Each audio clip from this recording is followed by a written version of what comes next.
इथे दर्शनासाठी रांग लावली आहे, पण तितकेच कान सगळे कलाकारांकडे असतात आणि ते आम्हाला तिथे जाणवत असतं. याचा एक वेगळा आनंद आहे.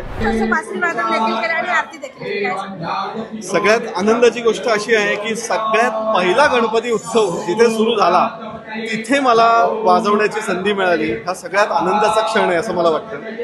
इथून अगदी 100 मीटरवर मी राहिलोय, म्हणजे माझा जन्म तिथला आहे, शनिवार पेठेतला. त्यामुळे पुण्याचा एक वेगळा अभिमान मला आहेच. आणि पुनीत बालन सरांबद्दल मी असं म्हणेन की अतिशय कलासक्त आणि कलाकारांवर मनापासून प्रेम करणारी ती व्यक्ती आहे. त्यांच्या मंडळाचा हा महोत्सव आहे, त्यामुळे त्यांच्यासाठी वाजवणं हा अजून एक दुग्ध शर्करा योग. आणि इतकं 1883 साली 1892 साली हा उत्सव सुरू झाला, म्हणजे 134 वर्ष जुना उत्सव.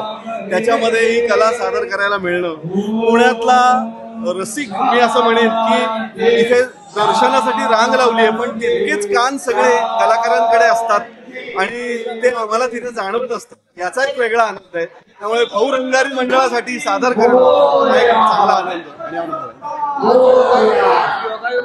आणि सोशल मीडियाच्या भाऊ गर्दीत विश्वासार्हतेने चकाकणारे नाव म्हणजे लेट्सअप मराठी.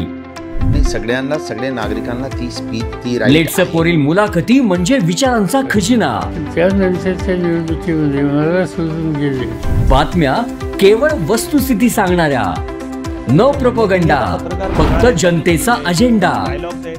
क्योंकि आने वाला कल जाने वाला है, जाने वाला कल आने वाला है. राजकारण, मनोरंजन असो की क्रीडा क्षेत्र, महाराष्ट्राची स्पंदने संवेदनशीलतेने टिपणारे माध्यम म्हणजे लेट्सअप मराठी.